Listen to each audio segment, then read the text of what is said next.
my life from me. You stole my parents from me. No. You stole everything. Please, listen. In Abuja, two girls grew up less than 20 kilometers apart.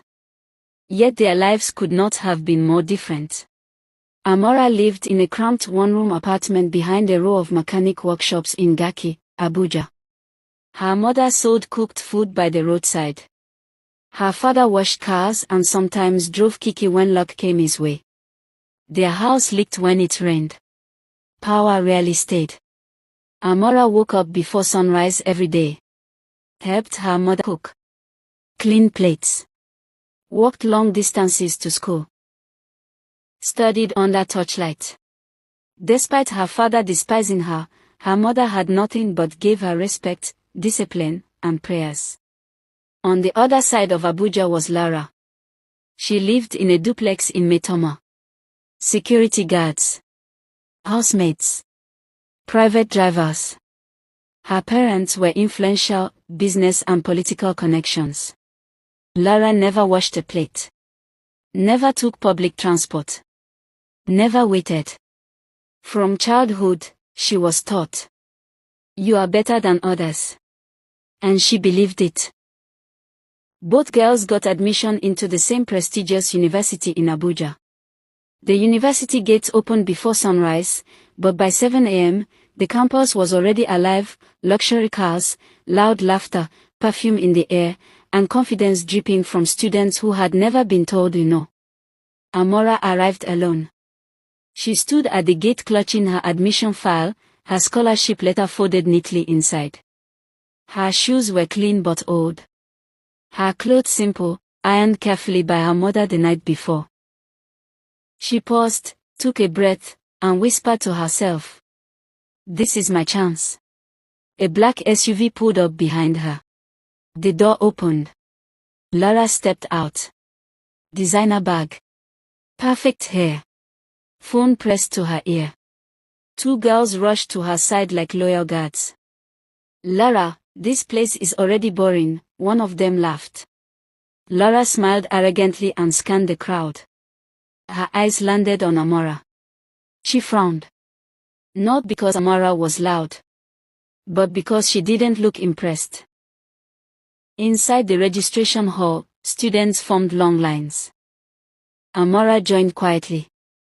Minutes later, Lara walked in, straight to the front.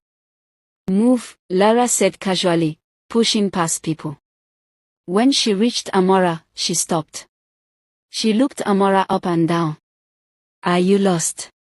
Lara asked loudly. "This is a university, not a job center." Laughter erupted. Amora tightened her grip on her file but said nothing. "Scholarship, right?" Lara added. "Don't worry. We'll try not to step on you." Amora remained silent. That silence annoyed Lara. Their first lecture was Introduction to Social Sciences. Amora arrived early and sat in front. Lara walked in late, deliberately loud. She stopped when she saw Amora seated where she wanted. "You," Lara snapped, pointing. "That seat is taken." "There's no name on it," Amora replied calmly. The hall went quiet. Lara smiled slowly. "You're bold for someone who doesn't belong here." She sat behind Amora and whispered loudly throughout the lecture. "Imagine fighting rich kids with borrowed admission." Students laughed. The lecturer ignored it. Amora wrote her notes. The campus changed the morning Ethan Adewale arrived. It wasn't announced officially, but everyone knew. Black SUVs. Security men. Whispers racing faster than Wi-Fi. "That's him. The senator's son. He transferred from abroad." Girls adjusted their clothes. Boys straightened up. Lara noticed immediately. And she smiled. Ethan stepped out of the car quietly. No noise. No arrogance. No entourage of admirers. Tall. Calm. Well-dressed. His eyes scanned the campus and landed on Amora. She was seated under a tree, reading her notes, completely unaware of the storm she was about to attract. Ethan paused. Something about her stillness pulled him in. Lara saw it. Her smile faded. Same lecture hall. Same row. Lara made sure the seat beside her was free. She smiled brightly. "Hi," she said sweetly. "You can sit here." Ethan glanced, then walked past her. He sat beside Amora. The hall froze. You stole my life from me. You stole my parents from me. No. You stole everything. Please, listen. Amora looked up, surprised. "Is this seat free?" Ethan asked politely. She nodded. Lara's nails dug into her palm. After the lecture, Ethan spoke to Amora. Not flirtatious. Not loud. "You take notes seriously," he said. "I like that." Amora smiled awkwardly. "I have to," she replied. Lara watched from a distance, stunned. No one had ever chosen someone else over her. That evening, Lara confronted Amora outside the hostel. "Stay away from him," she warned. "He's not your class." Amora met her eyes calmly. "He spoke to me," she said. "I didn't force him." That calmness enraged Lara. "Don't forget where you come from," Lara hissed. "Men like him don't marry girls like you." From that day, Lara's cruelty intensified. She spread rumors that Amora was using spirituality to attract Ethan. Claimed Amora was desperate and sleeping around. Paid classmates to monitor Amora. Tried to embarrass her in front of Ethan. During one lecture, Lara laughed loudly and said, "Some people think a senator's son will save them from poverty." The class laughed. Ethan turned. "That's unnecessary," he said calmly. Silence. Lara felt slapped. The morning of the university's parents' and students' grand event arrived with tension hanging in the air like thick smoke. Campus had never looked like this. Red carpets. White canopies. Security at every corner.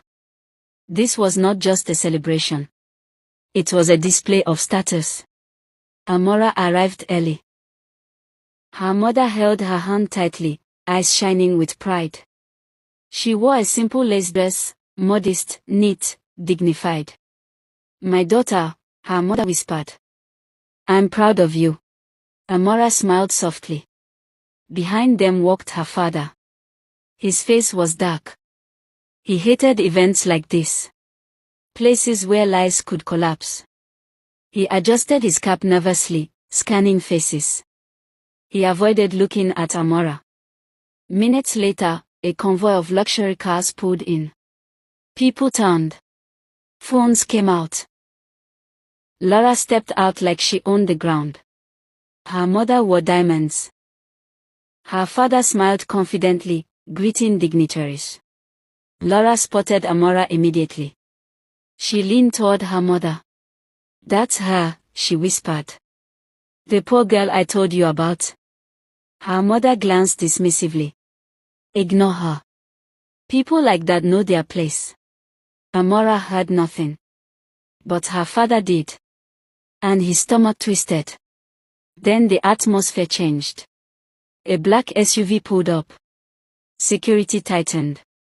Ethan stepped out with his parents. His father, calm, respected, powerful.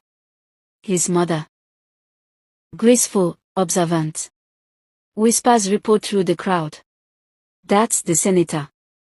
His son chose this school." Ethan's eyes searched the crowd. They found Amora. He smiled.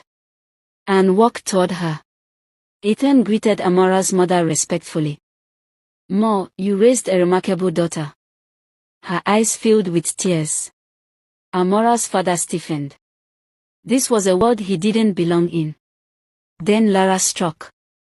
She dragged her parents forward, intercepting Ethan. "Daddy, Mommy," Lara said sweetly. "This is Ethan. The senator's son." Her parents beamed instantly. They shook hands enthusiastically. Ethan was polite, distant. Lara leaned closer to Amora afterward and whispered, "You see, status speaks louder than effort." Amora looked down. Her mother squeezed her hand. As people mingled, Amora's father looked up. His eyes locked onto Lara's father. Time froze. Sweat broke out on his forehead. His legs weakened. Standing near the stage was the university nurse. She had been observing Amora all day. Then she saw Amora's father staring at Lara's parents. And her memory cracked open. The noise of the event faded. Laughter blurred. The nurse's mind slipped backward, 20 years back, into a dim private hospital room.